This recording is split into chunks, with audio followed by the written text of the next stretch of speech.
আমি কিন্তু সুইসাইড করবো যদি আমি এই জায়গা থেকে যদি না পাই। আমি না পাইলে কাউকে আমি নিতে দিব না। এতদিন থেকে আমি এখানে আছি, আজকে 20টা বছর হয়ে গেল। ক্লাবের দাদাগিরি, মন্দিরের ছাদ করে না দিলে উচ্ছেদ, ভিটে ছাড়া করার হুমকি, আতঙ্কে দম্পতি। জলপাইগুড়ি পুরসভার 21 নম্বর ওয়ার্ডের বিলপাড়ার ঘটনা। গত 19 বছর ধরে খাস জমিতে টিনের ঘর বেঁধে বাস হতদরিদ্র মণ্ডল পরিবারের। স্বামী লিটন মণ্ডল চা বিক্রেতা, আর স্ত্রী শম্পা পরিচারিকা ও সেলাইয়ের কাজ করেন। অভাবের সংসারে কোনো মতে চলে। আর এর মধ্যে স্থানীয় বিলপাড়ার রটন্তী ক্লাব নিকটবর্তী মন্দিরের ছাদ পাকা করে দেওয়ার দাবি জানায়। খরচ প্রায় 1.5 লক্ষ। ছাদ পাকা করে দিতে না পারলে উচ্ছেদের হুঁশিয়ারিও দেওয়া হয়।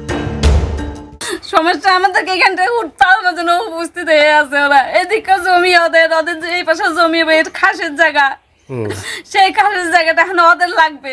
সেই জন্য সমস্ত জায়গা ঘিরা টিরে ঘর দুয়ার সবকিছু দিয়েই করে যে কি মন্দিরের ছাদ আমাকে দিতে লাগবে। সেটা কত টাকা? সেটা আমি তো বলছি আমি মন্দিরের ছাদ দিতে পারবো না, অনেক টাকা খরচা হয়ে যাবো। কি তুমি 1.5 লক্ষ টাকা দাও। ঘটনায় ইতিমধ্যেই পুলিশে অভিযোগ দায়ের হয়েছে, যদিও মণ্ডল দম্পতি পুলিশের বিরুদ্ধেই ক্ষোভ উগরে দিয়েছেন। পুলিশ বললো যে বলে গেল যে এলো তোমরা এখানে কাগজপত্র নাই, তোমরা এখানে কেস করলা কি করে? কে বুদ্ধি দিচ্ছে? কে বুদ্ধি দিচ্ছে? আমরা বল স্যার বুদ্ধি কে দিবে? আমরা তো এখানে আর না পেরে থানায় গেছি, আগে তো ক্লাবে জানাইছি যে ক্লাবের আমাদের একটা সমাধান করে দিবে। তো এরা তো কোনো সমাধানই করে দিচ্ছে না, উল্টা আরো চাপ দিচ্ছে। হ্যাঁ, উল্টা চাপ দিচ্ছে। এরা তো আমার কোনো সমাধানই করে দিচ্ছে না। মন্দিরের ছাদ তৈরিতে জোড়াজুড়ির অভিযোগ মানতে চায়নি বিলপাড়া রটন্তী ক্লাব কর্তৃপক্ষ। উনিও চেয়েছিল আমাদের কাছে সাহায্যের জন্য এসেছিল যে জমিটা যাতে আমরা ঠিক মতন পাশের বাড়ির সাথে যে ঝামেলাটা ছিল তোমরা মিটিয়ে দাও, আমি তোমাদের কাছে যেটা চেয়েছো সেটা আমি তোমাদের করে দেবো।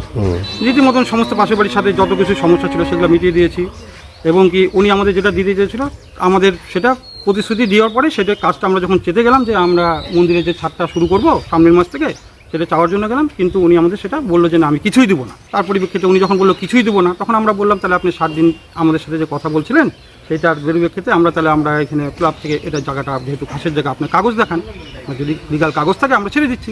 কাগজ উনি দেখাতে পারেনি, তার জন্য আমরা বলছি এটা মন্দির হবে, কালী মন্দির হবে ওখানটা। আর এখানেই প্রশ্ন উঠছে, খাস জমি দখলমুক্ত করার দায় কেন নিজের ঘাড়ে নিচ্ছে ক্লাব কর্তৃপক্ষ?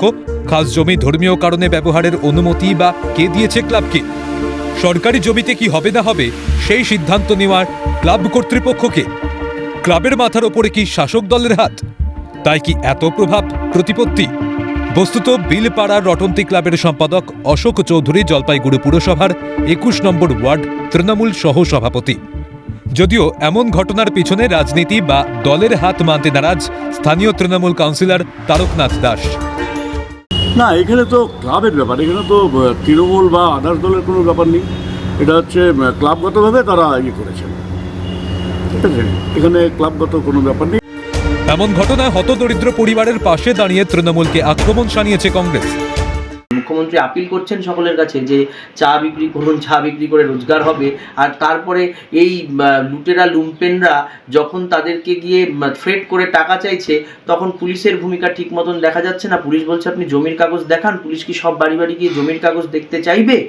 নিশ্চয়ই চাইবে না। আমার মনে হয় এটা আসলে কঙ্কালসার দশা। মহিলার পাশে আমরা সার্বিকভাবে আছি, মহিলার বিষয়ে যাবতীয় প্রশ্নে আমরা আছি। আমরা পুলিশের কাছে ডিমান্ড করবো এই ধরনের লুম্পেনদের ইমিডিয়েট অ্যারেস্ট করা উচিত। গোটা ঘটনার পিছনে জমি হাঙরদের হাত দেখছে বিজেপি।